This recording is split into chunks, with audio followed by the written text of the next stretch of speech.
Okay, hello. Hello everyone, thanks for watching. This is my first video on my YouTube channel. Sebelumnya aku ingin menjelaskan dulu apa itu IC3D karena mungkin ada yang baru dengar atau sekilas tahu atau ingin menggali lebih banyak apa itu tentang IC3D. Semoga video ini akan membantu kalian sedikit banyak yang penting bermanfaat. Salah satu alasan kenapa juga aku bikin YouTube ini karena teman-teman in my circle mengatakan bahwa ini software sangat penting untuk dipelajarin untuk orang-orang pecinta digital marketing. Oke, sebelumnya apa itu IC3D? IC3D adalah salah satu software yang dibuat oleh Amerika, yang berasal dari Amerika, dan udah banyak perusahaan-perusahaan advertising yang memakai software ini di perusahaan mereka.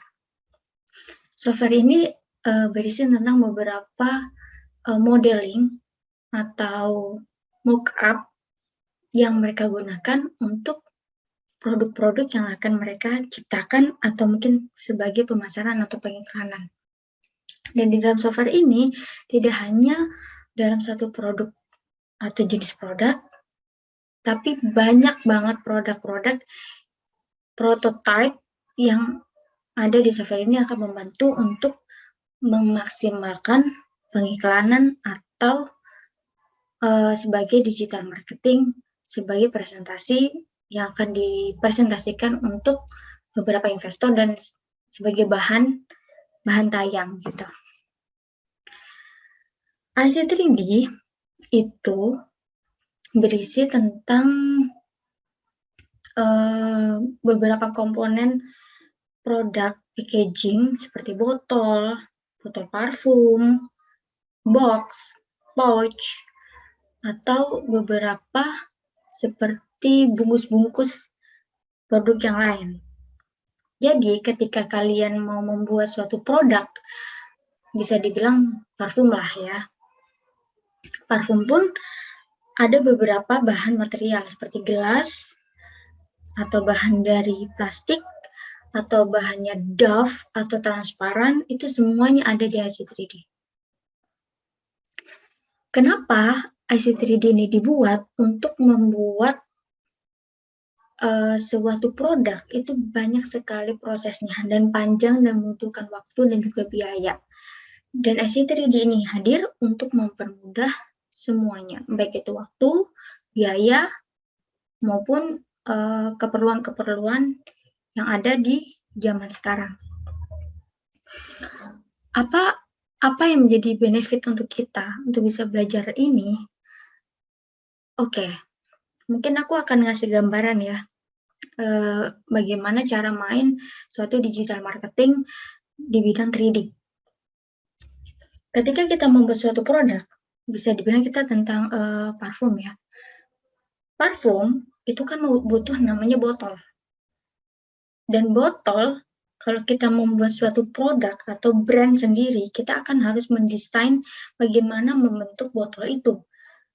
Ada yang 100 mili, ada yang 50 mili, atau bentuknya akan plastik, atau pakai bahan kaca, atau bahan warna yang doff, atau yang transparan, bentuknya tutupnya seperti apa, desainnya ada aksesoris atau apa, itu kita harus memikirkan itu.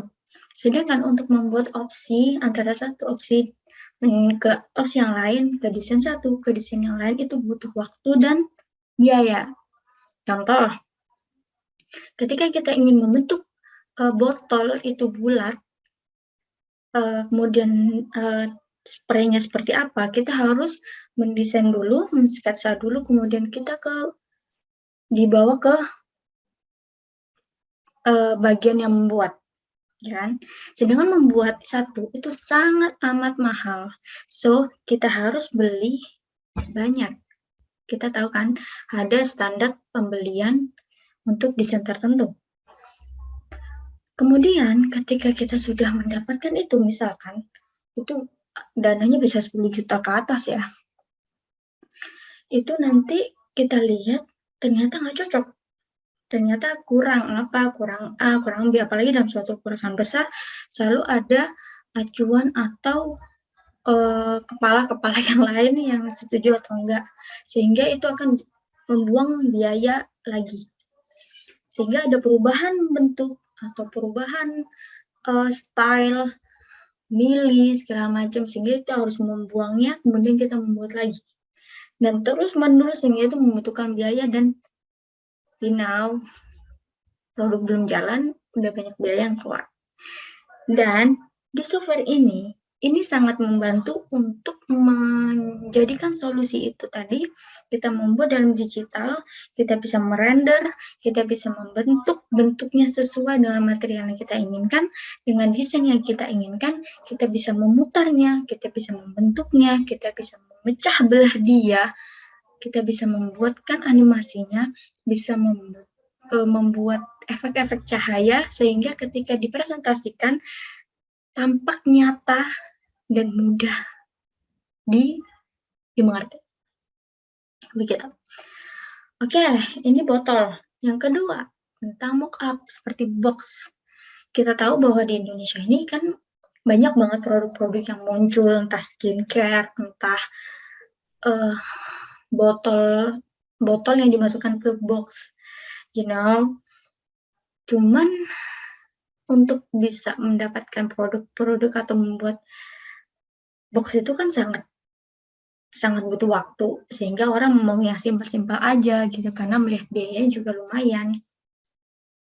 Tapi di IC3D ini kita bisa membentuk bentuk box atau lipatan atau cutting papernya, entah kotak, entah bundar atau setengah bundar atau melengkung atau miring, itu bisa dengan IC3D ini, sehingga kita bisa membuatnya, bisa memotongnya, bisa melipatnya, bisa memutarnya, bisa menempelkan desain kita di dalam box itu, kemudian kita bisa memutarnya, dan kita bisa menjadikan itu video, dan kita tampilkan di presentasi. Oke, lantas bagaimana tahapan untuk mempelajari IC3D ini?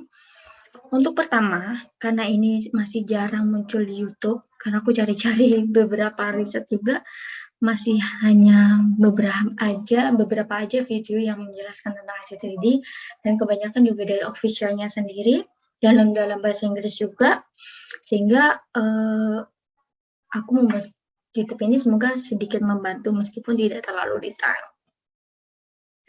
Oke, tahapan yang untuk mempelajari IC3D ini adalah dari yang pertama, gabungan software untuk bisa connect sama IC3D ini. Untuk kalian yang udah pernah belajar tentang graphic design 2 dimensi, entah itu Illustrator, Adobe Illustrator, Photoshop, or Corel Draw, tapi di IC3D ini hanya connected dengan satu software, yaitu Adobe Illustrator. Kenapa? Untuk membuat layout, untuk menempelkan brand, untuk connect untuk pengaplikasian di IC3D ini. Jadi kalian harus mendownload selain ID IC3D ini juga Adobe Illustrator.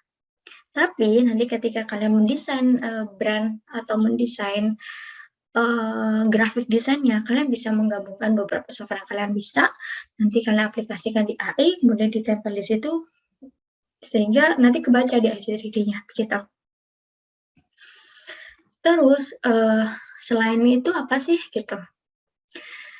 Oke, selain yang graphic design, biasanya kita membuat die line. Die line itu seperti garis-garis potong untuk membuat box. Seperti kita membuat suatu box, itu pasti ada rangka-rangkanya yang akan kita lipat-lipatkan. Nah, itu namanya die line. Die line itu bisa kita buat di AI, bisa juga di softwarenya, atau mungkin kalau aku sendiri lebih gampang di AutoCAD. Mungkin kalian udah familiar ya dengan software yang satu ini. Kenapa? Karena lebih detail dengan ukuran, lebih pasti dengan ukuran, dan kerapatan-kerapatannya itu bisa dijangkau dengan AutoCAD. Karena kalau misalnya pecah, nanti ada garis yang nggak terhubung, nanti di IC 3D-nya dia akan tidak mau melipat atau tidak akan mau memotong gitu. Tapi kalau misalnya kalian bisa menghandle itu di AI atau di apa namanya di softwarenya langsung di IC 3D akan soalnya agak sulit ya membuat timeline di IC 3D. It's okay gitu, silahkan. Tapi kalau menurut aku di AutoCAD. Cuman di sini aku nggak akan mempelajari AutoCAD. Silakan pilih software yang kalian mau untuk membuat timeline gitu. Oke, mungkin itu dulu yang bisa aku jelasin. On the next my video, aku akan menjelaskan bagaimana membuat timeline suatu box dulu yang sederhana yang akan memudahkan kalian untuk memahami bagaimana kinerja IC 3D. So, don't forget to subscribe this channel, klik like if you like this video, dan klik notifikasinya ketika aku upload video yang terbaru, kalian bisa langsung menontonnya. Thank you for watching. Bye-bye.